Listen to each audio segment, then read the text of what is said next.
Muskoka. Have you heard?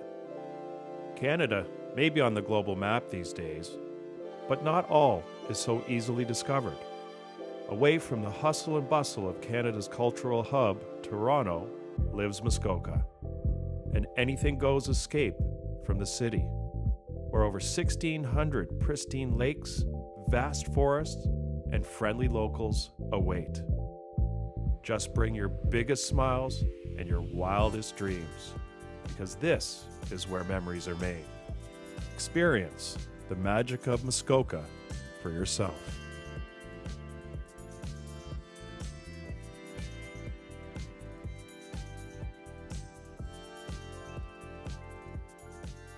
A country mouse. And over the past couple of years, I've been able to refer clients to Sean who were thinking of buying or selling property, and it's been a wonderful experience. My clients have loved working with him. So I thought I wanted to share him with you. And originally we started off and we were giving away free tickets to the Cottage Life Show, and the Cottage Life Show got canceled. So creativity being what it is, I thought it would be a great time for us to do this kind of a presentation. So I thought, let me share my screen with all of you. And I thought the first thing we would do is share a wonderful off as well. I got it now. Yeah. Can everybody see that? Okay, let's hope you can see it. So Sean, take it away. Just tell me when you want me to flip the charts, and I'm here for you. Sure. Well, first of all, thanks everybody. I'm absolutely overwhelmed with the fact that there's close to 50 of us on this call, and thanks to Richard for all the support. He's certainly lends to his clients, number one, but also to me, and it's a great collaboration when I can try to offer the services that Richard offers his clients, and we're really in lockstep with what we deliver, the experience we deliver to either purchasers or sellers in the area. And we usually get the opportunity at the kickoff of the season to speak to everybody who's interested at the Spring Cottage Life Show. But as Richard said, with things being what they are today, we weren't able to do that this year, and we thought we would see how this works out. So I've been speaking quite a bit on Zoom, as I'm sure many of us have, but this is sort of a little bit new to me, so bear with me. But I'm sure you'll enjoy Cottage Country 101 as I've presented it here. And please, if anybody has a question, put your hand up. Richard's going to field the questions, and we'll work through this, and hopefully we can just get a great conversation going. The best thing would be to just leave a message on the chat, and then we will go through them at the end of the presentation as quickly as we can, and see how long it goes on for. Okay. Sounds good. Thumbs up, everyone. Is that good? Let's go. Okay. So of course, my name's Sean Wolf. I've been in the business about 12 years as a realtor. I started in 2008, so I think it's sort of interesting that from a cyclical standpoint, although the circumstances are very different, we're back in sort of a unique time. And obviously we're trying to navigate it as best we can. And I think when we come out the other side of this, there may be some pent-up demand, and we really just want to be ready for that challenge and to continue to offer the great service we know we do for our clients. So with that, let's get into it, Richard. We'll take the next slide. Okay.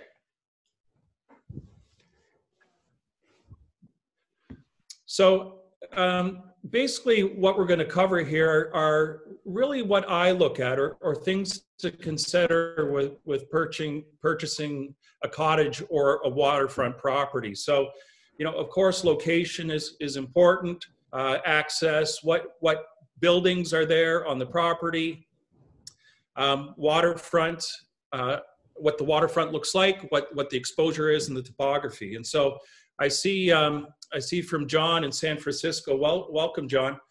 So we're really, when we're talking about Muskoka or Ontario's cottage country, we're talking about a 2 to 3 hour radius north of Toronto or the GTA.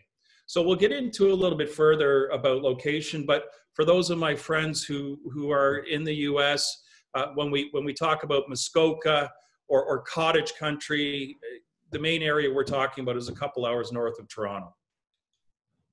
Next slide, please, Richard. Yep. Should be up.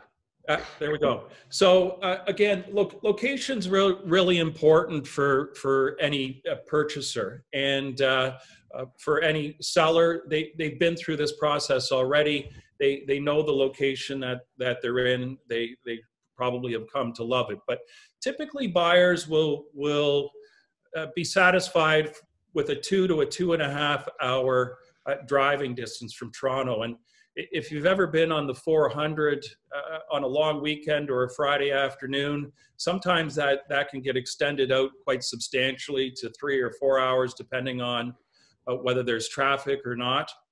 I also, in my experience, have found that there's really a dividing line between whether you're going to head to Muskoka or some other cottage country areas. And that dividing line is what I typically call Yonge Street. It's really the longest, I think it's still the longest road in the world. And it extends right from, the waterfront in Toronto all the way up to way further north than what we're talking about. But typically where people live in the city determines how far of a distance or determines the distance that they need to travel to get to waterfront property. So if you're kind of west of Yonge Street, you're typically going up the 400 and enjoying the Muskoka area. If you're a little bit east of Yonge Street, you're likely going to continue going east and hit the Kawartha Lakes or the Peterborough areas, which are both gorgeous. So when somebody's determining where they want to buy, they will always consider the amount of time it takes to get from A to B, of course. Go on there, Richard, yeah? Access. So for those who are sort of new to this idea, access is a really important consideration. And a couple of the big pieces are whether it's water access, meaning you have to go to a marina, you have to get in your boat and you're going to likely an island property. There are many properties that are water access that are still on the mainland but don't have roads to them. What about for my airplane, Sean? If I decide to fly my airplane on there, my float plane. You know what? That's a great point, Richard. There are we've had clients, and I certainly have had a few, and I know Max is on the call here as well. We can attest to the fact that there are many sellers and buyers who, in fact, choose to take a plane from the Toronto Harbor all the way up to Muskoka. It hasn't been my experience to be able to do that as an owner, but it's certainly, we can all dream about something. So I guess I should have added a fourth. So you're by a private year-round road, private seasonal road, year-round municipally maintained road, boat access. These are all different ways to get to the cottage. It impacts value as well. So if you're able to get there for year-round on a municipally maintained road, that is an important consideration with buying the property. How are we doing with questions so far, Richard? Do we have anything? You know what? I will go to them as soon as we finish because just because we're on the PowerPoint, it's easier to get through them at the end. Good enough. I'll soldier on. Okay. So waterfront is really important as well. And for me, unless I really know what the waterfront looks like, sometimes I will not sell that property in the winter because you can't see it. The reason is that in the winter with ice on, the things that you want to be looking at are how deep the water is at the shoreline, whether it's a sandy entry, whether it's shallow. Some sandy entries look great as a beach, but then there can be some vegetation in the summer months, and that's not ideal for swimming. So I think the key is just to make sure that the waterfront fits your idea of what cottaging looks like. Growing up, I always wanted to be able to jump off the dock and in many cases off the boathouse, and you want to make sure there's enough depth to do that. And lots of people like to ski and keep their boat there. So you just want to make sure that you know all the factors of the waterfront, so you really know what you're purchasing. Privacy, another big one, and definitely a factor in the value of the property that you're purchasing. There are lots under 100 feet, but I would say in general, 100 feet of frontage is kind of the smallest frontage that you're going to have. And the larger the frontage, you can imagine the larger the amount of privacy there is. It's not to say that 100 feet of frontage can't offer excellent privacy. And typically, you know, we're really only using 30 or 40 feet of frontage between the dock and a little bit of a sitting area down there. So on some of the larger lakes, you need a minimum of 300 feet of frontage to get some entitlements, which is a whole other topic. But let's just say that if you're looking to have a property with a boathouse, you need at least 300 feet of frontage or more to be able to do that sort of thing on your property. Sean, let me ask you a quick question, because Sure. I'm sure that there are a lot of people who are living in the city who are now thinking that an option for a time like this is to be out in a country property on a lake with, you know, 300 or 400 feet between you and your neighbor. Talk about, you know, social distancing. 300 or 400 feet is pretty good.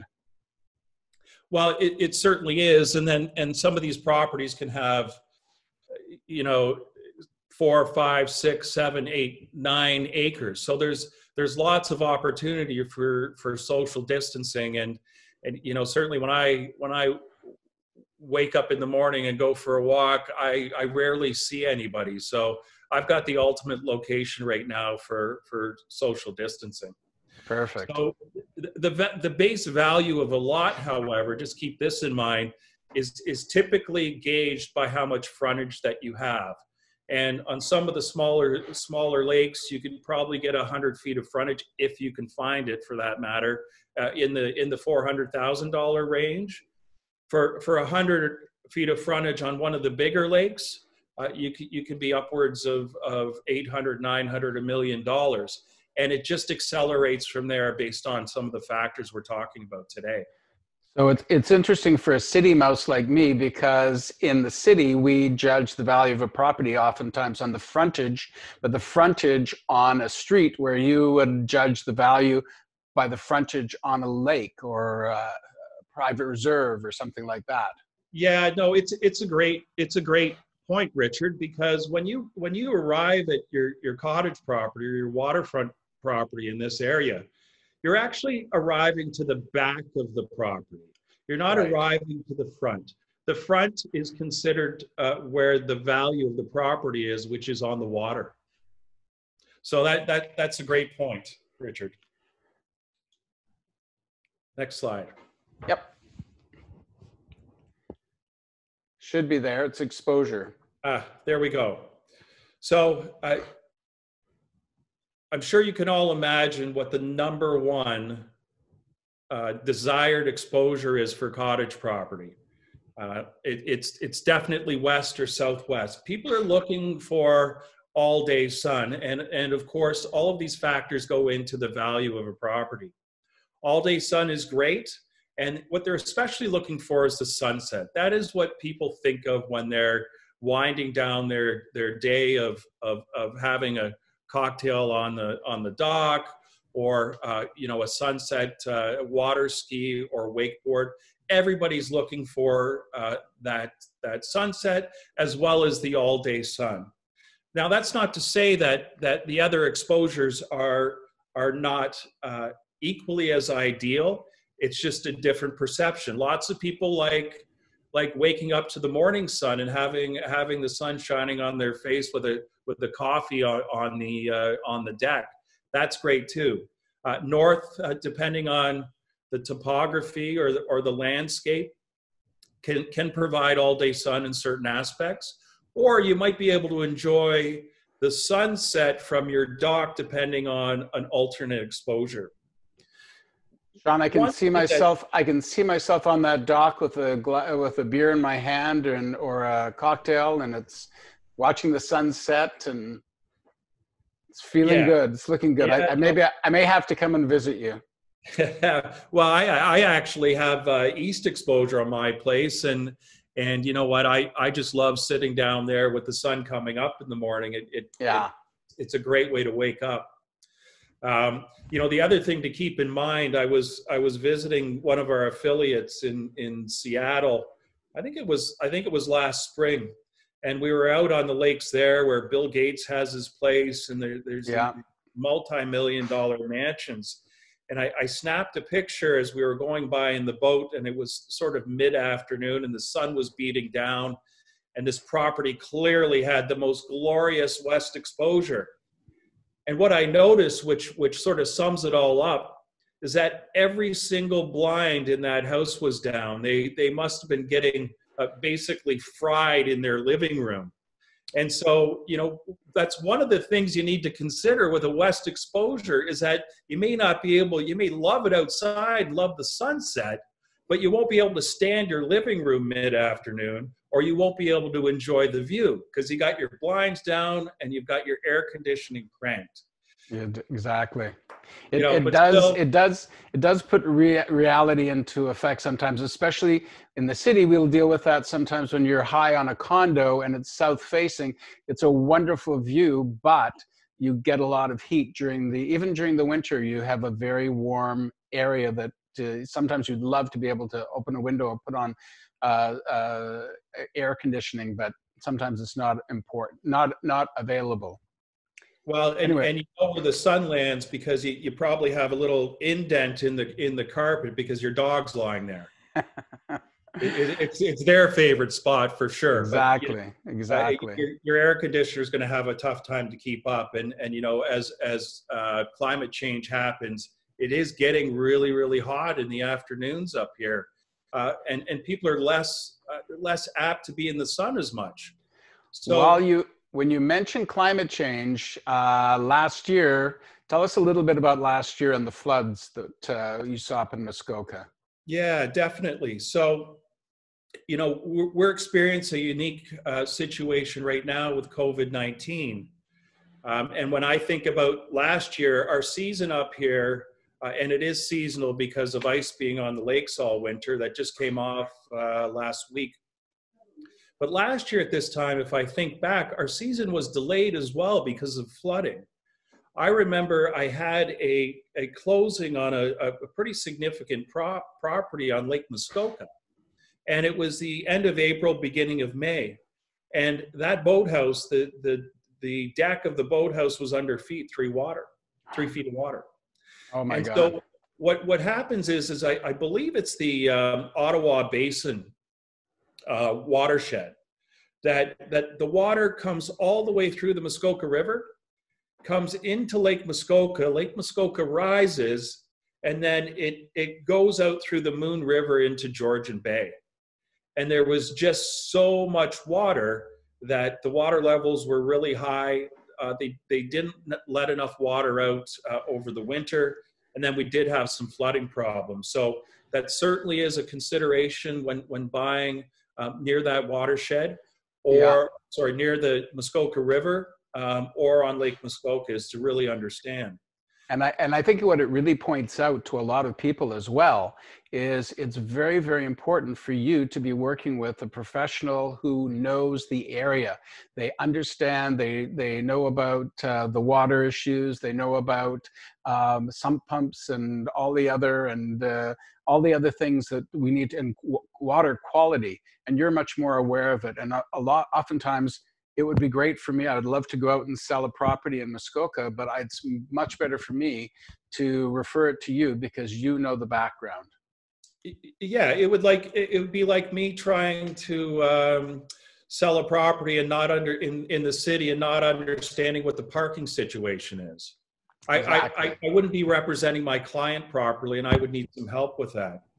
In this area, it really does get complicated because if you factor in servicing, which up here is septic and water from the lake or from a well, And then you couple that with all the different townships we work in up here, Oh my God. you know, so every different township has a different zoning bylaw, a different official plan. And if you're not really adept at understanding how all of that goes together, your client might be in a situation, or your seller client will be in a situation that you're not representing their best interests. And we never want to be in that position. No. So, whoops, let me go back. Topography. Tell us about topography. Okay, so many factors with topography. I'll start with the easiest one. As we get older, and the more stairs there are down to the water, it becomes a challenge. So you need to think about what your lifestyle is going to look like long term when you're getting into a property. You know, 50, 60 stairs might be okay now when we're a little bit younger, but maybe hopefully your parents are still around and they may not be able to get into the cottage. The second part of that is that if you have an east-facing property or something that's not west, let's say, so there's varying degrees of that, of course, and you're on a bit of an incline like this, your son is not going to have much of an opportunity to get past the hill. You know, the third part of that is if you want to have a driveway that's going to come anywhere close to your back door for bringing groceries and whatnot in, if you're on a hill, you've now got a driveway that's on a hill, or you've got stairs from your parking area down to your back door. That's not ideal either. Now, it's definitely a challenge. I was just going to tell you the story. My cousin has a place out in the Sunshine Coast, and when his parents were aging, he, thank God, had the money to put in a funicular that took them from the house down to the water. But sadly, it took them over 1.5 years to build it and put it in. It cost, I think, about $250,000 to do it. And by that time, his mom and dad, well, his mom had passed, and then his dad passed very soon after. So I'll be using it soon. Good. Well, and now the funicular or the lift is in place. Yeah. So that's going to be okay. Think about this. If you have a driveway that's on a bit of an incline and you're planning on using your property year round, what does that look like in the winter? Yep. So there's many different layers to each facet here. Let's move on to improvements. Yeah. Improvements. This is a big topic. So let me describe it like this. Is that we've got a spectrum. And at one end, we've got what I describe as a very visionary buyer. That's a person who could take a piece of raw land or a cottage that you might want to tear down or do substantial renovations to. And those people are here on this side. And then on the other side, you've got the turnkey buyer. The turnkey buyer is one who literally wants to show up. Maybe the place is already furnished. They drop their bags, they move in and they go to the fridge and grab a beer and they're there. The reality is that there's more turnkey than visionary in my experience. But I would say the majority are leaning more towards turnkey than they are visionary. So that presents special challenges for the buyer. The other thing to keep in mind is that the turnkey seller is always commanding a premium. If you have something that's updated, looking gorgeous, really furnished nicely and ready to go, you're always going to pay a little bit more for that property. On the other end, if you're a visionary buyer, it goes back to what we were saying earlier, which is you better understand or you better have proper representation in place to really navigate what the property entitlements are. Now, somebody who's truly turnkey may be able to create value for themselves as they move through the process of taking it from being a visionary property to a turnkey property. So there is an opportunity for the work that they put in. I definitely fall in the turnkey area.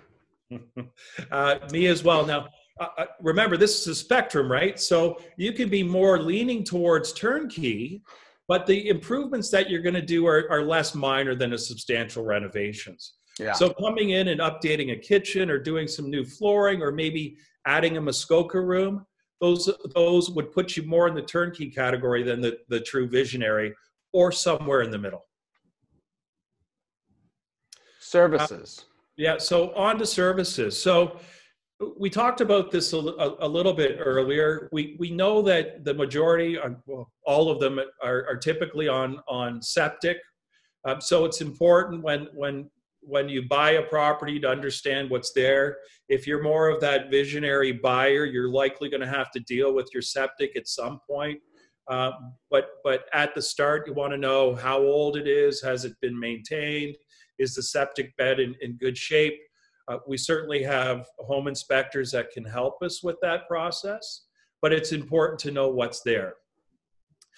The other thing is that if you're more of a visionary buyer and you're looking at a smaller property with the intention of building, so we're talking about vacant land here, you want to make sure that you have enough space or an available area to place a septic system. So, this is what's taking care of all of our stuff. So we want to make sure that we're in good shape on that, because, I do host in a rental property that I have lots of folks from the city. And, I think at sometimes they assume that, it's on servicing like being in an urban environment. Mm-hmm. So it's a matter of education and really letting everybody know how that stuff is taken care of in cottage country. Yeah, I remember visiting a friend's cottage, and we had to drive about 10 miles to put things in the garbage. Yeah, that's a great question. So there's many different situations. For example, I live on a municipally maintained road. I have the luxury of having garbage and recycling pickup at the end of my driveway, but that's definitely not the norm. You can either take it to a transfer station, or if you're on an island, for example, you have to boat it back to the marina and then take it to a transfer station. So that's another important aspect of servicing. But you're typically going to have hydro, but there are areas or properties that are off the grid, so there might be solar in place. Internet's a huge thing, especially right now, as people potentially want a little more space. They're going to be asking, or it's going to be entirely important to them to make sure that they have internet available so they can work from their new principal residence, which is now the cottage. Exactly. Sean is now at our Muskoka office, our new Muskoka office, basically because when he was at his home and working on the internet, we were not getting a strong enough signal so that he could so that the picture would be clear enough, et cetera, and we kept losing each other. So internet is very, very important. We take it for granted in the city, but once you get up north, it can change. No, so it's important that your realtor knows the options that are available and can recommend a proper service provider. Well, you need to get better internet for your house.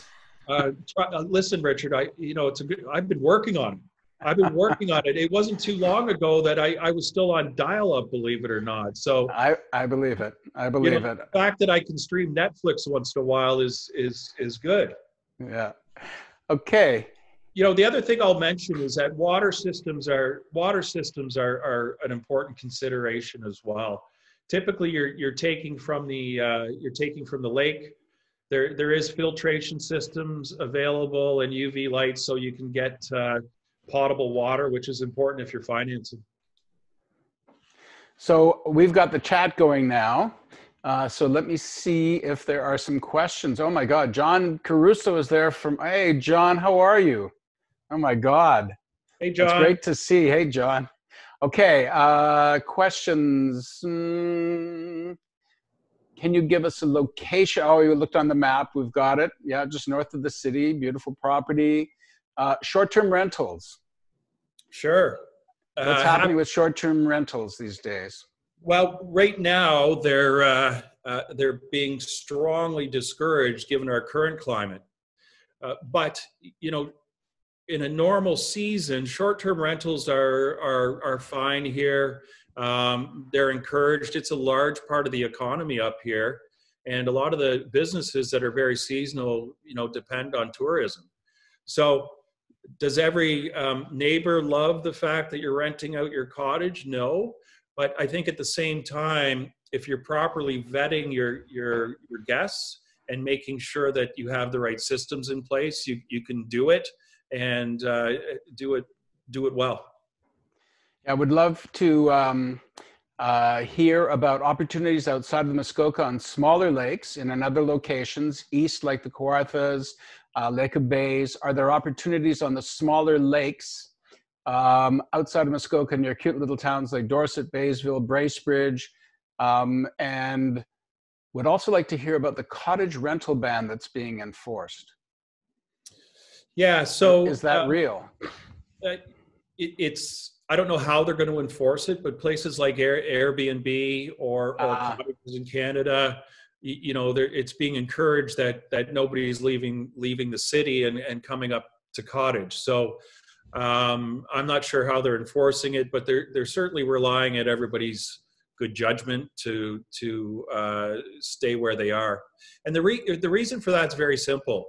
Is as much as we accommodate, you know, tens of thousands of people in the summertime, our hospitals are prepared. This is my understanding of it anyway. Our hospitals are prepared for broken arms and scrapes and you know, putting stitches in, but they would not have the bed space nor the ventilators required to support a large number of people, you know, with respiratory problems. And that's more the consideration, is it? It is. You know, but on the other hand, like I mentioned earlier, I feel very comfortable sheltering in place at my cottage. And if I were a cottage owner, you know, I would have a tough time not wanting to come up here either. So, you know, I'm right down the middle on this one. So Shen Walji from Dan Cooper Group in Oakville and wants to know what's the minimum down payment and qualifications required from a finance perspective to own a recreation property. Yeah. So it's not it won't be the main. In other words, it would be a secondary property. Does that change? I believe it does, but Richard, if we could just go back to the other question just for a second about smaller lakes. So just quickly, there's Muskoka's a district. It's a very wide area that's made up of a number of different townships. Lake of Bays is just adjacent to it, over near Huntsville, so a little bit east of here. Great shopping there. Great shopping in that Robinson's store. Oh, isn't it wonderful? I know it is. It's like coming out of another world. There are so many like really, really neat little areas. The area offers so much to all the people who enjoy it. But there are thousands of lakes of varying different sizes. So are there opportunities on small lakes? You bet. You bet. I've been on a smaller lake for, you know, better part of 20 years now. I purchased my first cottage up here, you know, for I think it was $180,000 in 2001. And, you know, you're probably just, you know, a little bit shy of $1 million now. So there's tons of opportunities. And you see older cottages being torn down and rebuilt. So if you find the right, you might be able to find one for $400,000 or $500,000 that you could tear down and make your own and not be underwater from a value standpoint. So also one of the other questions I was going to ask is to do with boats, motor boats as opposed to non-motor boats, because I know that there's some lakes where they restrict motor boating. Yeah, another good question. So I in fact just firmed up on a referral from you, Richard. Thank you very much. This Monday, and it's on a smaller lake just east of Bracebridge. And it is from the ministry designated a non-motorized lake. Oh, really? Yeah, yeah, which is I don't see very often. What I do see more often are smaller lakes where the lake associations have determined that it's a non-motorized lake, or they've put restrictions on the size of motors that will allow. So you might be able to have a small tin boat with a less than 10 horsepower motor. But I think the idea here is that they don't want to have wakeboard boats and sea-doos and all this other activity running around that may disturb their quiet enjoyment. So there are lakes like that, and whether they're regulated by the Cottage Association or by the ministry would need to be determined. And then, of course, you've got the bigger lakes that are fully motorized and have lots of activity going on. Lots of activity, and you have to be a safe boat driver, and you're subject to a lot of subject to the RCMP keeping an eye on you as well. So we have, yeah, sorry.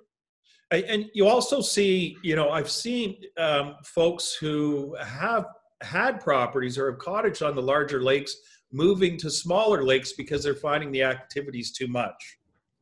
Now you gotta determine that on a property by property basis. You could be right in the main lane, or if you were just a little bit over and off to a bay, it probably wouldn't impact you as much. So we have an answer here from Sandra, who is a mortgage broker. Hi, Sandra. Wave. There we go. She says 20% down usually. If a second home can be inhabited in the 4 seasons, you may be able to buy with less than 20% down. So that's great. And John, Mr. Caruso down in San Francisco, yes, we are in Canada. The lakes freeze over in the winter. It does happen, The thing I love, just as a little aside, people, we have a pond in our backyard. It's 4.5 feet deep.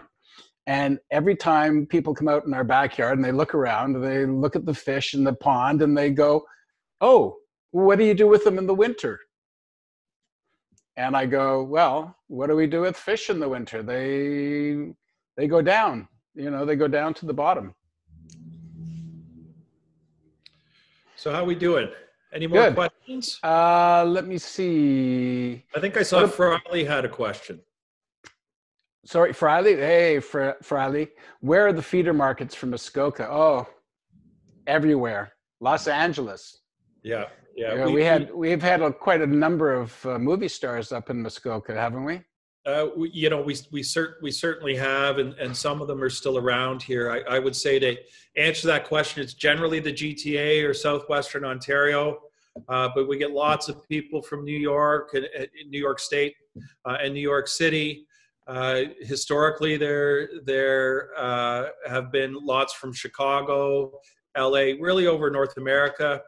We also see a lot of expats coming back, and the best points for my American friends here to encourage your clients to come this way is think about the dollar discount they could get right now.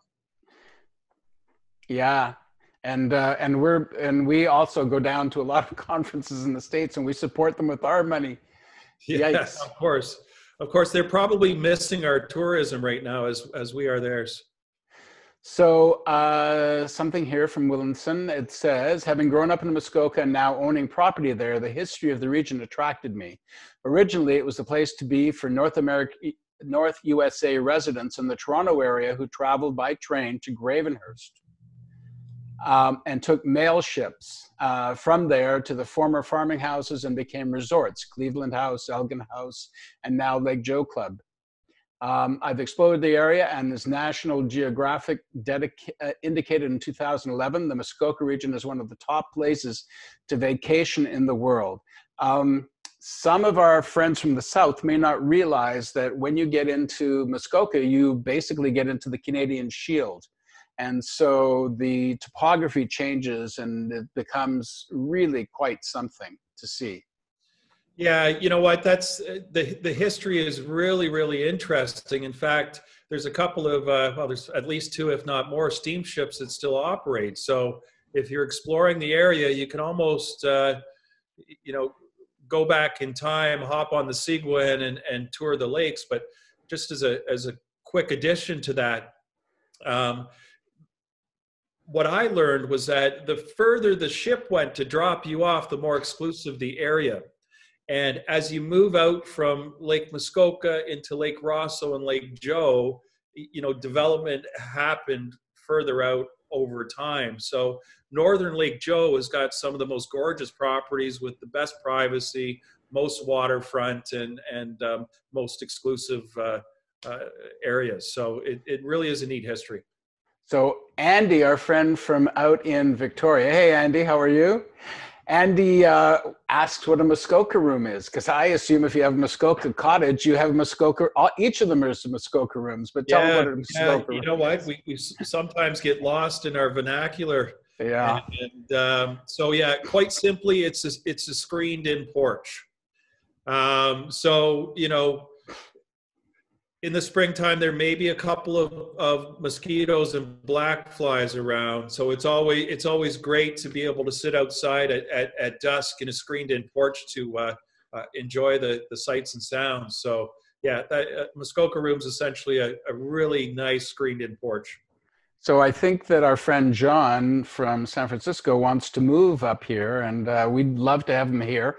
So to look for listings up there, sotheby's.ca, but also what about your website? Yeah, so sotheby'srealty.ca, seanwolf.com. You can follow me on Instagram. Anybody who, and right now, by the way, on Instagram, I've pivoted a little bit to send out what I call the Muskoka moments, just to let people imagine what life's going to be like when all of this current situation is over. So I'm available at all those places. You can check out Cottages, and if you have some interest, I'm happy to talk to you a bit more about what your criteria is, and see if we can't find you your dream cottage. So just a little aside for everybody. Please know that this is all going to be taped. That tape will be posted. It'll be posted on my Facebook page. It'll also be posted on our Torontoism website, which is the website for Silver Burtnick and Associates. It'll also be posted on YouTube, and we'll probably post it on Sean's website as well. So you'll be able, if your questions didn't get answered as well, please email Sean. Me, I'm just the interviewer here, so he can answer the questions. I am definitely a city mouse who grew up in Alberta, doesn't know the country properties at all going north of the city.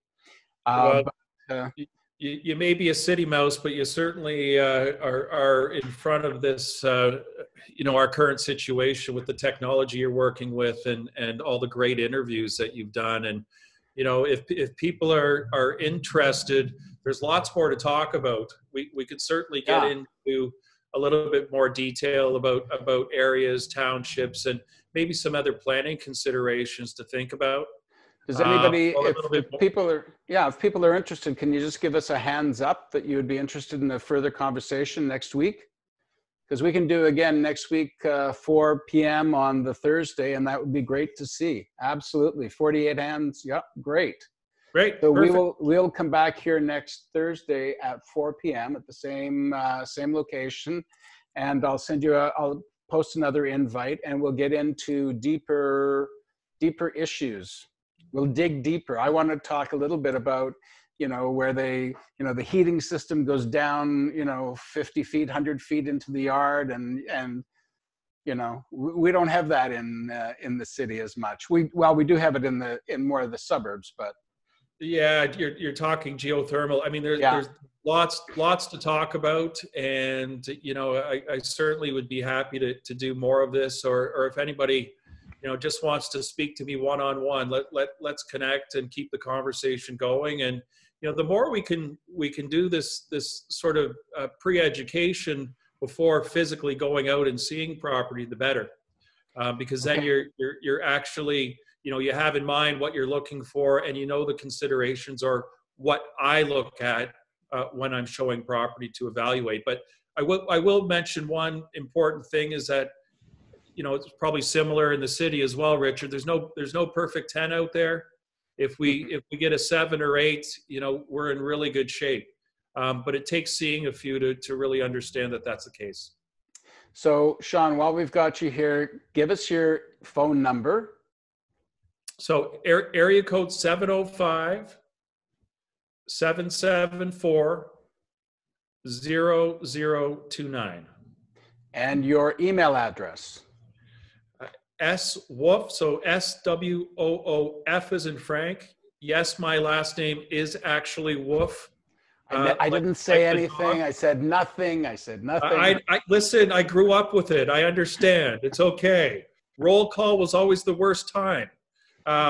Thank God you're not on Grindr, because on Grindr you woof somebody. Okay. We'll forget about that. All right. So swoof@sotheby'srealty.ca. My Instagram is Sean Wolf Cottages. And, give me a call anytime. Send me a note. Happy to always chat about cottages. And, I've been putting in quite a few hours lately on Zoom. So if that works for you too, I'd be happy to do that. That would be great. Also, if you need me, 416-587-3300. You can get in touch with me or Jim Burtnick as well. We are both at I am R Silver at sotheby'srealty.ca, and Jim is J Burtnick, BURTNICK, at sotheby'srealty.ca. And just want to say thank you very, very much for joining us. And, if you want to stay, I can open the chat, but I'm going to stop recording. But why don't I do that?